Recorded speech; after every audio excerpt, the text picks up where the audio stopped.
Hi, and welcome to the Orion Podcast with Jessa and Laurel. In today's episode, we connect with the dream team at Panorama Environmental. In consulting, it can be a common practice for leaders to base business growth decisions solely on profit metrics. And then pricing is a race to the bottom for the whole industry. We learned that at Panorama, a holistic view of culture and self-development comes first, and the results are an empowering competitive advantage. Enjoy! Our guests today. We have Susanne and Tania of Panorama Environmental. Thank you so much for being here. I've been waiting for this. Yay! And we're connected to Panorama because Susanne is my right hand at a project I'm working on at the Salton Sea. And working with Susanne for the past year has been a joy and a treat. And then I also got to present at an Association of Environmental Professionals webinar with Tania and learning about the projects that Panorama is doing outside of the one that I'm working on. It's great. I'm so happy to be connected to a small business, woman-owned environmental consulting firm that is a pleasure to work with. So thank you for showing up. Thank you. Thank you. I hear about Susanne almost every conversation I have with Laurel. So, and this is my first time meeting you, so I'm really excited to get to know you on the podcast. But yeah, I've heard nothing but wonderful things. It's so funny because I met Laurel, like she's like the last person I saw practically before COVID started. It was like the last flight I went on was I went to Imperial County. This was like early March. I interviewed Laurel, and I remember, I think I told the folks at CTR, it's like, either you're going to hire her or I'm going to hire her. Cause like we connected so well in that first moment. I was like, I need to work with this woman in some capacity or another. Like, I don't care how it happens, but it's like, either you're hiring her or I'm hiring her. This is how it's. And then I came back home, and then it was like shut down, and I like didn't go anyplace for a year. It was kind of a crazy period. But in the midst of that, we've had this like great time being able to work on the controlled thermal project down at the Salton Sea, which has just been, it's something that like I wake up thinking about, probably same as Laurel. It's so exciting.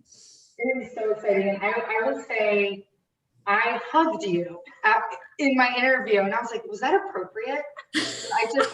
I hugged this woman I have never met before, but I was like, I feel like I need to. And then I was thinking about the last time I hugged somebody in an interview was you. You greeted me at the office when you were interviewing me. I walked in the door, and I don't know, I just like grabbed you. I'm not recommending that everybody just grab people, but I did. I felt very like I wanted to be with Jessa, and I wanted to be with Susanne. I don't know. I felt, and look at us now. So Susanne, I think we have a long road ahead together. And Tania, I learned that you started Panorama. Well, you did. You co-founded Panorama, and so you're the start of it. So walk us through your experience in the acquisitions and launching, and when Susanne came on board. Well, Yeah, sure. what Panorama, what you guys do, like your core service, as part of that too. Yeah. So really quickly, I'm Tania and the co-owner of Panorama. Our core services is environmental planning work. So we work with clients developing projects or public agencies for projects that have public components that are subject to the California Environmental Quality Act or the National Environmental Policy Act.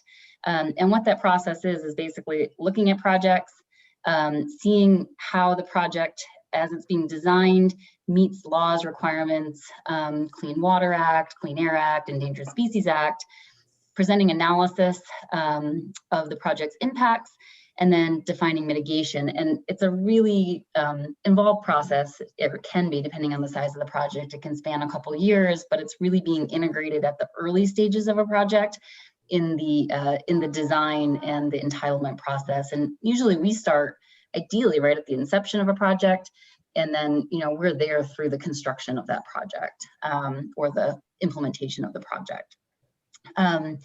And just a little bit about Panorama. I'm one of the co-owners now with Susanne.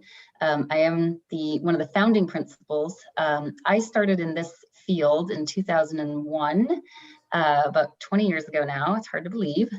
And I started working at, I moved out to San Francisco 2 weeks after 9/11, or 2 weeks before 9/11, sorry. 2 weeks before 9/11, I actually took that same Newark to SF flight on that Tuesday, just 2 weeks ahead. Wow. Yeah, I graduated from the University of Pennsylvania with a master's in undergrad. I was supposed to start a job in business consulting in New York City. But during that summer with the economics, the job was deferred, and I decided to come out to California for 6 months. Flew out, 9/11 happened, everything changed. I did get called back to the job the following March, just decided to stay in California though. I started in pharmaceuticals, but pretty quickly decided I wanted to do something more on the ecology or environmental side. And that's where I met my former business partner, Lori, who had a really small firm called MHA. Was her intern with her for 2001 to 2007. 2007, she decided to sell the company to a larger engineering firm based out of the Midwest. And so we became part of that company, and we were there with them for about 4 years. Due to economic times and other things going on with the company and their business and their business model, they decided to release that particular company from their portfolio. This is the larger ownership, which was Alliant Energy. And so that opened up this opportunity for Lori and I to basically, buy back our business unit and become a small women-owned business again, and move to San Francisco. So that is what we did. We founded on 11/11/11. Oh. Yeah, which is corduroy day. 1/1/1/1. Yeah, very important. I will never forget it.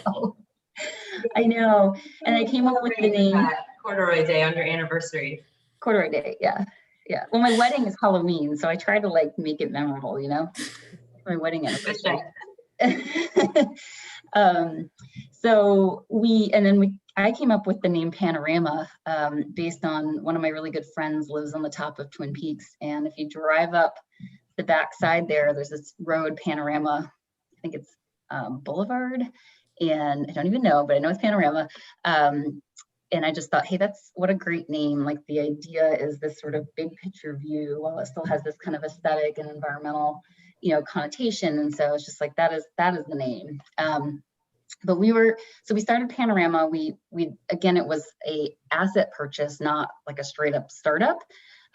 So we had some staff, we had backlog of projects, and then we just, kind of bootstrapped it the initial few months. I read about how to build an accounting system and then built one, and then realized someone else should be doing that, hired them on. This was about the point too where Susanne joined. She joined right before we bought Panorama, or we turned into Panorama in 2011.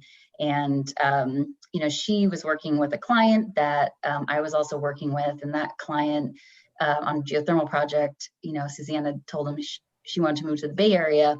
And the client, said, oh, you have to meet Tania. Like, you guys would be great together. You guys, as Susanne was saying earlier, you guys are the dream team.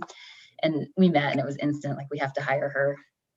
And so, she was through all the transition and through Panorama, was really instrumental in terms of just growing Panorama and staff development and projects. And, it's just, I could tell she was different, and very just dedicated and a wonderful person. And about a year and a half ago, or almost 2 years ago now, my business partner, Lori, was retiring a little early. And that just opened up this opportunity where Susanne could join me in the ownership of the company. And so that's where she came on in June of 2019. And over the last almost 2 years now, it's been the two of us, and we've been able to kind of be really aligned and, think about the business and other aspects of the business, because we're a little more similar in age, in direction than my former business partner, who was wonderful and had great experience. But Susanne and I just have we're on this exact same path. We're pretty much the same age. I think I'm a little older than her. But I'm interested, Tania, in hearing what was the biggest challenge and the funnest part about the acquisition, like making Panorama. Because I don't get to talk to many female business owners that get to launch go through an M&A process and launch what they want to launch.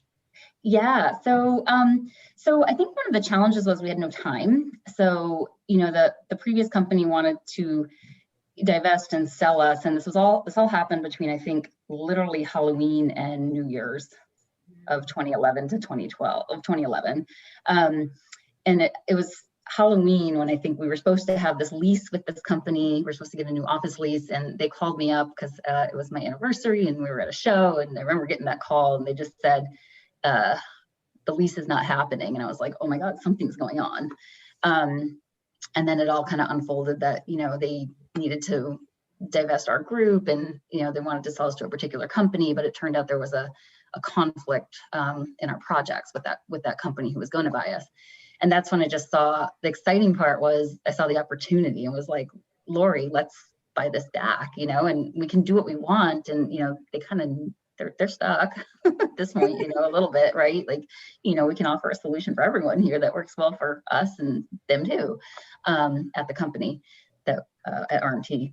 And so I think the exciting part was it was going to be mine, and we could do it how we wanted to after being part of a large engineering Midwestern firm that, maybe didn't quite have the same values or understanding as us. The challenge was we had to build everything in 6 weeks over 2 holidays to be operational starting on January 1. So like I mentioned, I read a book on how to build an accounting system, and then I built it, and then immediately hired someone to rebuild it. It worked though. It worked for a while.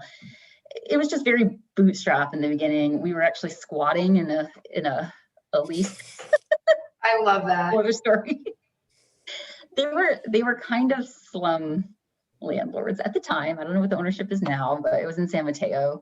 And, we had points in that office where the heat was broken. So it'd be like 90 degrees. And so we felt, we had a right to squat for a couple months. And they didn't object. So, Susanne, what was your biggest challenge and favorite part about buying Lori out with Tania? I think it's, being an owner, there's this ability to create in a different way. So it's, with working with Tania, I think there's, it's just really exciting every day to be able to say, okay, I think this is what the direction we want to head in. This is what I want to create in the world. And then we can create a plan to make that happen and just do it. Like that part is really exciting. That's what I love. And I love the idea of just having that additional kind of decision-making authority and creation ability of becoming an owner. And, we were talking to you, of course, before we started recording the podcast. And I know there's some programs that I don't like, for example, like being focused on diversity and, a mentorship program that you're working on. And so can you tell us about how you guys together decided to implement some of like these visions and values and like kind of the day-to-day and how that is part of your business strategy? Yeah. So, when I think, as Panorama, there is a culture. Every company has its own culture. And one of the things that Tania and I sat down when back in 2019, is we sat down and it was like, we need to write down what are our guiding principles? Like, what is that culture? What is it that's like really special to us? What makes us who we are? And sat down. Sorry to interrupt you, but when you guys did that, had it been documented before Panorama, or is this the first time, before you became an owner for Panorama, or was this the first time that you were documenting it for the company? Lori and I did have, we had principles, mission statement, but it was a little more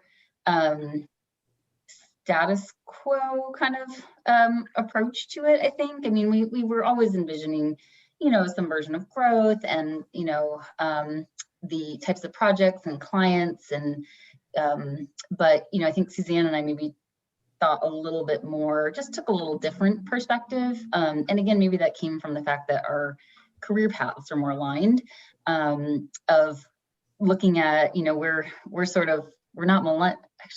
not millennials, we're just Gen Xers, or I'm born in the 70s, but really cuspers.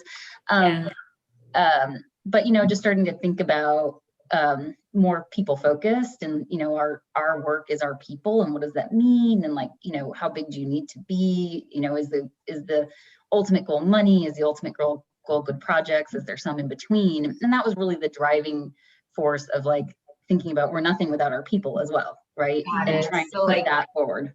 Okay, thank you.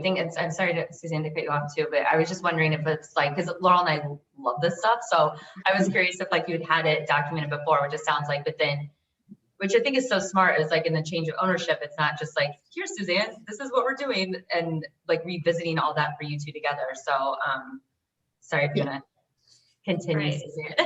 Yeah. So it's, there was Panorama already existed and already had a culture, but I think it was exactly what you're saying. There was this opportunity to kind of say, well, what's the exact culture that we want to continue? And a big part of that was this idea of, diversity. I think that is something that really is a key portion of who we are. It's founded in the belief that, that communication is important, and that all people have something to contribute to that dialogue. That, because of, regardless of where you've been in your life, even if you're straight out of school, I tell this to the people who are starting with us as interns, is you have a life experience that you're going to bring to this. And that has value. We're actually, the documents we write for CEQA and NEPA, these are supposed to be understandable to a lay audience. So if you do not understand something, say it. That is valuable information. If you don't understand what this says, we're not doing it right. And don't sit back there and say, oh, well, I don't understand. I don't know enough because I'm just out of school. It's actually a really good point of view to be able to say, you know what, this isn't understandable, because it should be understandable to anyone who, from just about any background. This is for a lay audience. So I think, part of who we are is we do believe that, it's worth listening to the people who work for us. It's everyone should have some ability to communicate and has value because of their life experience. That diversity is something that brings us value. I often have this conversation with my parents about diversity, because to them, they're baby boomers and they don't want to not be valuable anymore just because they're old. And I've always said that we need boomers, we need older than boomers, and we need youngins and what's the one that's younger than millennials? Gen Z. We need all the. I don't even know. Is there another one? Yeah. Okay. Yeah. And all the age is valuable, just as you said. I've actually never heard somebody say it like that, Susanne, in the environmental consulting industry, saying students, young professionals, your experience of this document, of this work product and deliverable is critical to its success because of your age, because of your experience. Usually, and maybe this is my bias, I've come from the perspective of, oh, look, a student, a young mind we can mold and teach them how to read the biological mitigation ordinance and the resource protection ordinance and all these other things. And it's before you teach them all the things, do they understand what's happening if they can or cannot read it? So anyway, a lot of times diversity is based on ethnicity. And I love this idea of considering diversity in age, not just gender and ethnicity. Mm-hmm. And I think it's all of it. I mean, we definitely look at it in terms of it's age, it is ethnicity, and that is another area where we're very diverse in our company, and that's important to us because that brings cultural perspectives as well. So, age, ethnicity, socioeconomic backgrounds too, geographic backgrounds. I mean, I'm from the East Coast originally. I've been 20 years there and 20 years here now or more. But that, there's different perspectives depending on where you grew up and how you grew up too. And one of the ways we leverage that as well, and I had an interview recently where I was told the interview was going to be more of a personality test. But one of the things I brought up was, part of what we do when we're trying to interact with clients, and a lot of times there's a lot of different personalities involved in our projects, a lot of different people, agencies, agency staff, and we, we're trying to figure out each person that we're dealing with and what their motivation is and what their background is and what they care about. And then we look at our staff and say, all right, who would work best with this person, who can hear them, who can listen to them, who can interact with them? Because sometimes, some people are detail, some are big picture, and you try to put them together, that's not going to get where you're going to, where you need to be. So you find the right matches along the way. And, we've had a lot of success on some very difficult projects by thinking about it from that perspective. And sometimes you put, you have an older agency person who really knows everything, and you have a younger person on our staff who is really good at listening and asking the right questions, and they love it, and that becomes a great relationship versus two experts who are just going to be like, I thought this, no, I.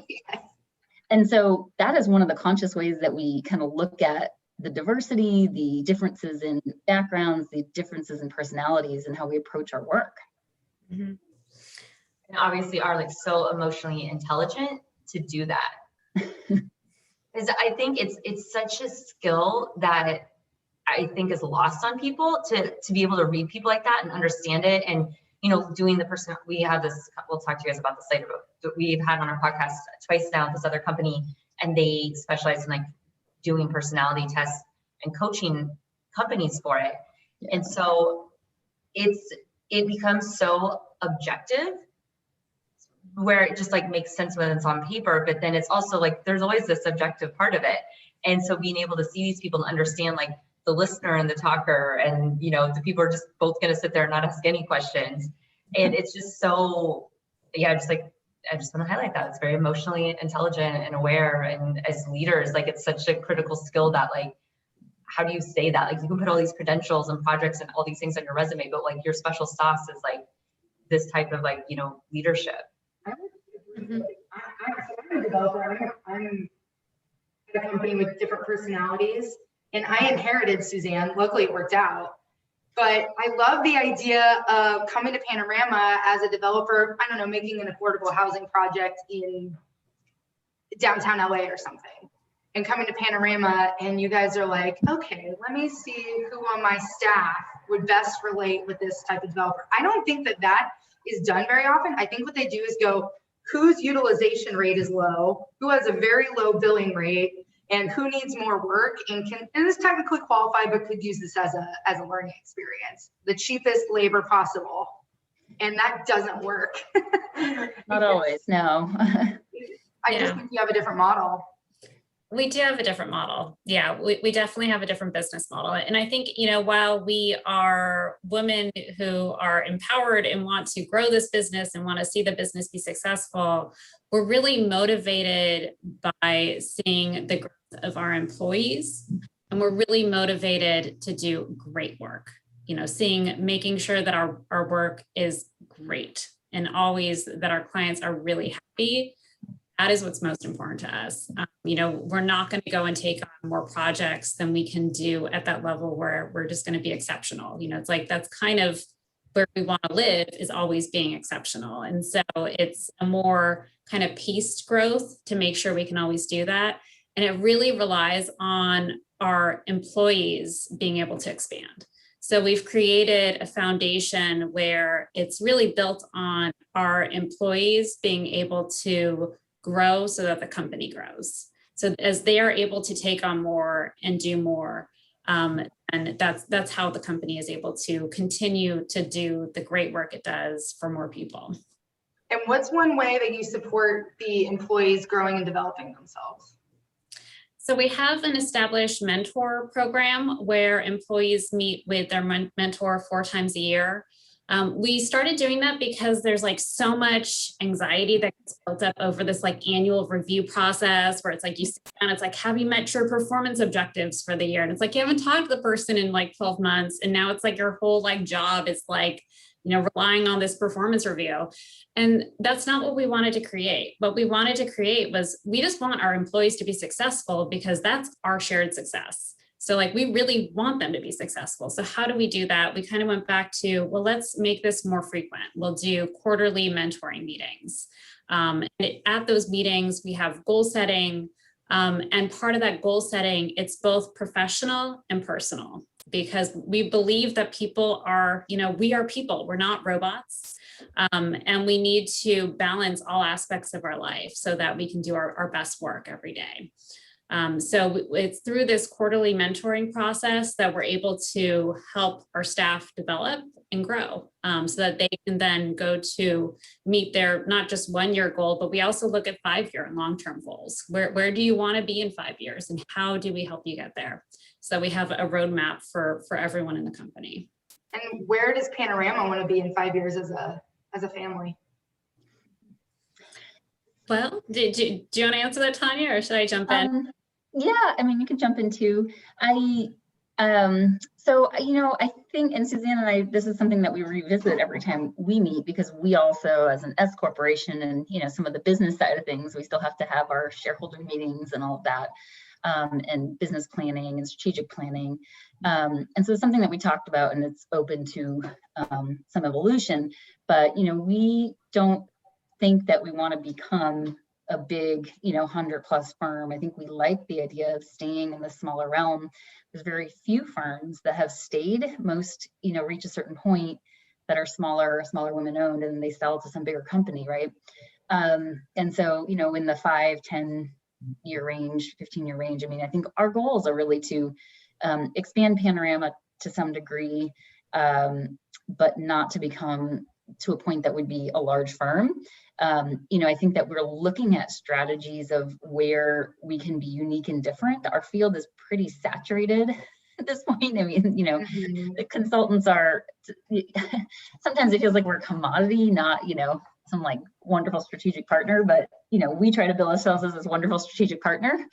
And I think that, we could maybe, we're at about 25 people with part-time. I mean, we could maybe get up to 35 or something, or 40, and, and have some additional expertise or specializations that sort of branch out from what we're doing. But we're not looking to become, like bigger, like some of our competitors, like a Ascent or ESA or things like that. That could change, but I think that really, again, our focus has been on good work, people, and that's more of a clan culture, right? Versus, some of the other versions of market-driven I want to go back to your point about the commodities thing, because the environmental consulting industry, in my opinion, in California is very commodities-based. A biological technical report is a biological technical report. A cultural resources report is a cultural resources report. A CEQA EIR is usually 12 to 18 months and $500,000. Like, we all know this. It's very common. So how does an environmental consultant set themselves apart from the others? And we get into this race of the hourly rate where we focus on getting the cheapest, best product out because it's a commodity. And then it ends up being a race to the bottom. And I'll add that one way that my work on my project with Panorama is not commodities based is that after working with Susanne for a year, I was like, I want a subscription to Susanne. I don't need, of course I need all the technical reports, and I 100% know that that's going to happen, and I'm confident in it because I've been in this industry and I know what Panorama's like. But I want a flat fee subscription to all the knowledge and experience that Susanne has. And I find that to be a competitive advantage over other consultants. It's the person and the experience and the life experience, not just the resume that I'm a wetland delineator and I know all the endangered species and I know, okay, yes. And why are you special and so fun to be around? And like Susanne and I just strategize and wake up in the middle of the night and we're like, that's it. Call each other in the early morning and go, that's it, that's the answer. And that kind of experience I can't get at a commodities-based environmental consulting firm. This creativity and innovation and excitement, I just can't get it. Yeah, so that's the key. It's the creativity and innovation. That's part of how we differentiate. And we really select those projects that are, I mean, I think we're known for working on complex projects, things that are controversial, things that are, a little bit more challenging, because that's where we can provide a competitive advantage. I think, part of what really unique is that about Panorama, and this kind of comes back to our diversity, is none of our documents have ever been litigated. We've worked on really controversial, really complex projects. None of them have ever been litigated. And it's for a good reason. It's because we fundamentally believe that you need to listen to people, that we need to hear what people have to say, that we need to listen to the community, and we need to actually respond to their comments. And so because we're really good at doing that, because we're really good at listening to all the perspectives and integrating those into the document, there's like nothing left to like fight over by the time you get through the process. Because you've explained it like a story. This is like in the environmental consulting world, people get litigated for political reasons, of course. Yeah. Like CEQA, these environmental laws are often abused as a means of prohibiting development that doesn't actually have a negative impact on the environment. They just say it, people just say it does because they don't want that in their backyard.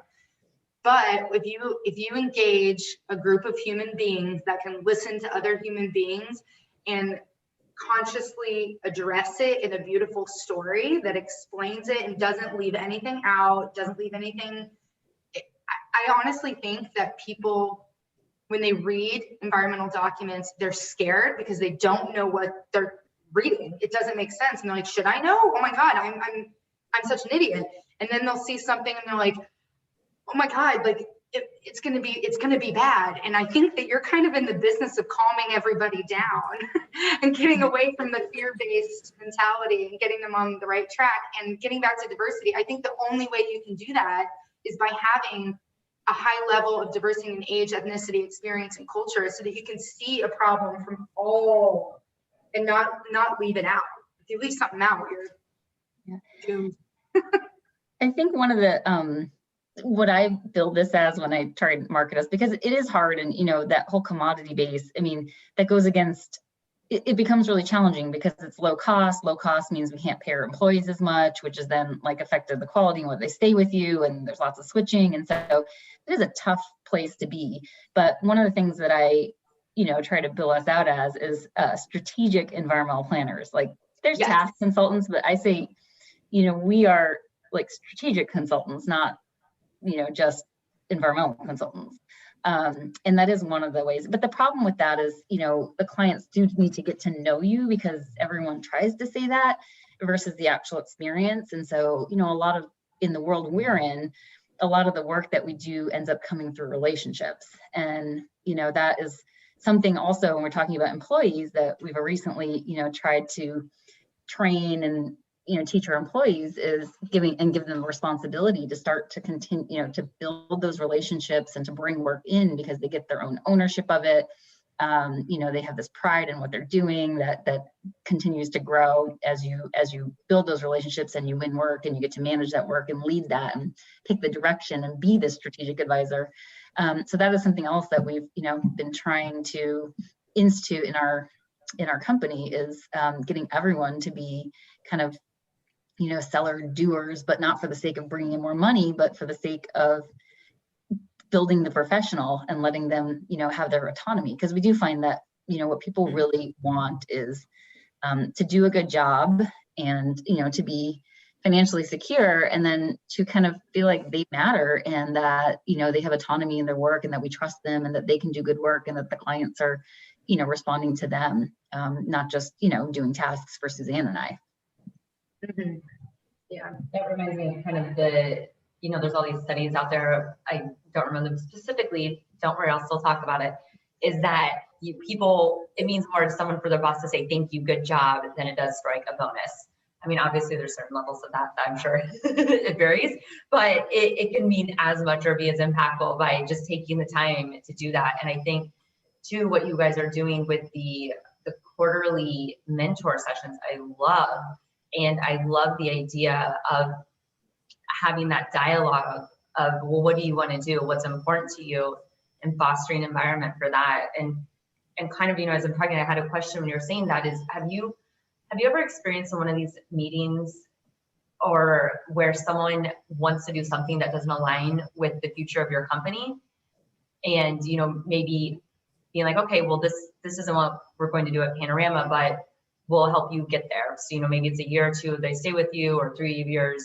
And then, they know like they want to work for a really big company for whatever reason. Have you ever had anything like that? I think that came up. Yeah, actually, there was someone who left recently, and the mentoring meeting prior to that, it's like what she wanted to do. It was like, well, that's not really what we do.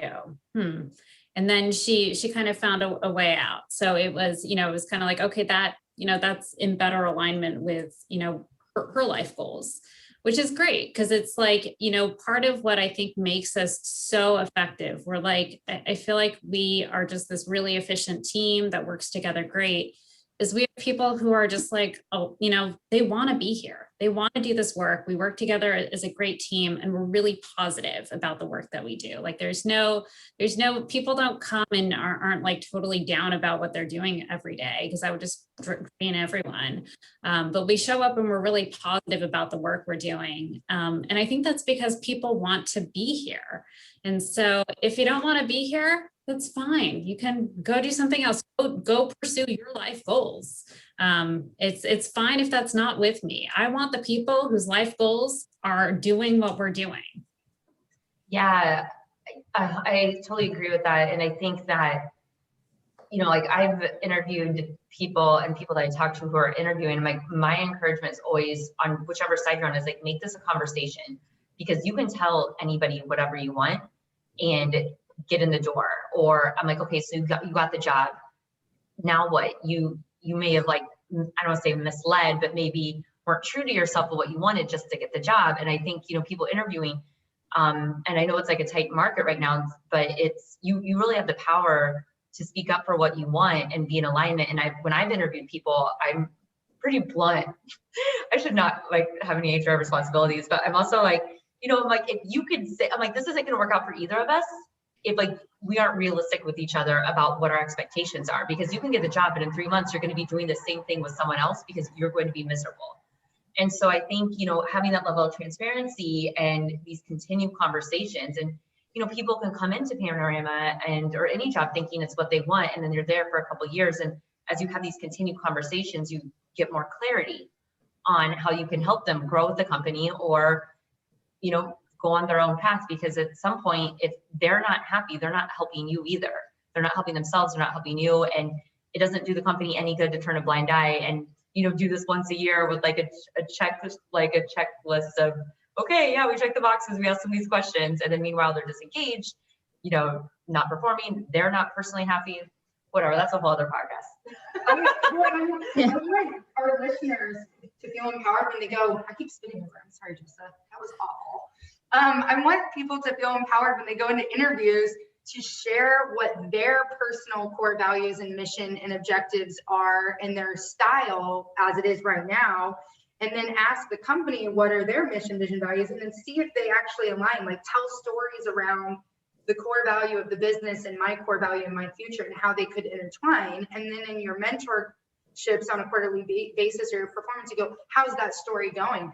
Are you aligning well? Are we on the path towards getting you to a place where you can take the vacation of your dreams? Maybe this is what I always find is there's this story around asking people what they personally really want, and one person just wanting an extra day or two to be with their families. And it's like, that is so cheap. It's so easy to give, to just give you an extra day or two to be with your family. And it's not, and I don't think that a lot of employees are empowered to come say that, because they're scared they're going to lose their job, or they're asking too much. Usually it's females are like, I don't deserve this, I'm not going to ask for it. I'm encouraging and imploring everybody that's listening to really think about what you actually want, and then talk about it with people who care, like your mentors and your bosses who genuinely care. And you might realize your dreams. I mean, not to go too lofty, but it's actually attainable. Yeah, and if you don't have a mentor or boss that really cares, that might be a sign it's time to like go find a place where you have a mentor or boss that actually cares. Agreed. Yeah. The other thing that we've done too that is kind of along those lines is like recently we sort of adopted this kind of full transparency look at like jobs and positions. So we outlined sort of, what are the positions? How do you get from one position to the next? How much experience is needed? How much, what is the billing rate associated with that? At what point? And we explained to people how their salaries and their roles and their billing rates, like how everything kind of relates, so that just so they understand that, and so that people can see clearly, like, how do I get to the next step? What does the top look like? How far off is that? How far is it from where I am? And we find that, this city of San Francisco Unified School District, they send these texts that are like advice for small children. But I realized they're like advice for small children, but also adults. It's like every single one applies to an adult too. And one of them was, about goal setting. And it's like, if you set goals, or if you are, very clear and visionary in what you want, be it, a specific dollar salary, right? You're more likely to attain it than if you just kind of float along, right? And so we kind of adopted that strategy off of a SF Unified School District text about 5-year-olds, and went full disclosure with everyone. But I do think I agree with transparency around salaries and explaining to people how you get there. I always had to go through this process as an environmental consultant, where I would look up similar job descriptions and roles in a public agency, because in California we have to publish and be transparent about the salary and the benefits.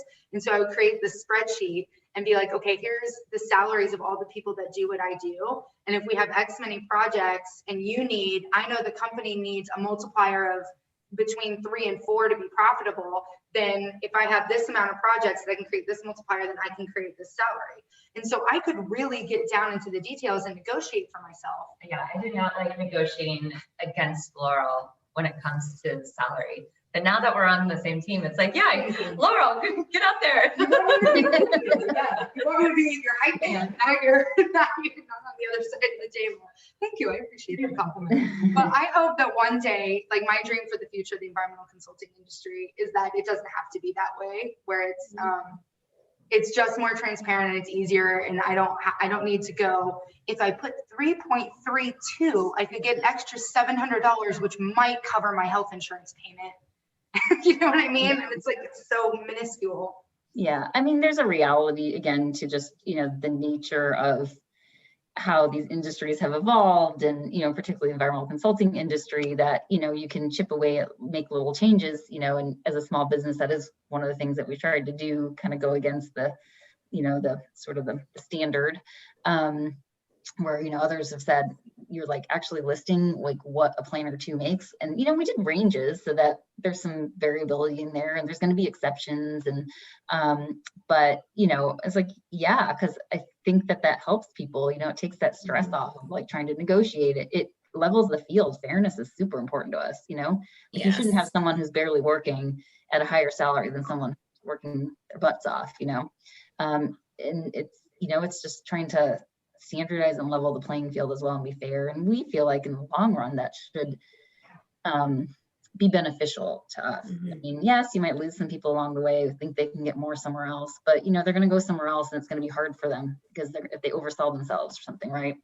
So, I think the people that you want and that you want to stay will stay with this sort of transparency and ability to work together. And we told people too, tell us your goal, tell us what you want to make, and we will tell you, 1, if that's realistic or not, 2, if it is, like, here's what you need to do, and like, we'll track it with you, That's great. Thank you for all of that. I'm sure we could have a whole like series 2 on the future of the industry. We'll have you back. Let's talk about your 3 key takeaways, your 3-point landing that you want our audience to walk away with. I think number 1 is that diversity, it comes from really being open to different perspectives, and those may be just people from different walks of life. And that, to have a truly diverse company, you have to be open to hiring people who don't look and sound like you. And then I'd say 2 is business is more than just the money, it's the people. and that, sometimes you need to shift your focus, and, a lot of times the financial reward will come from doing the right thing. I'm a strong believer in karma. Mhm. Suzanne, you want to do 3? Can you come for the 3? And 3 is, it is amazing to have a business partner and find those people to work with that you work with best. Like, I'm so lucky to work every day with Tania and with Laurel, because I love working with these people. So if you find people that you work well with, keep them close to you. Great takeaway. Thank you guys so much. Thanks for joining us. This went by really fast.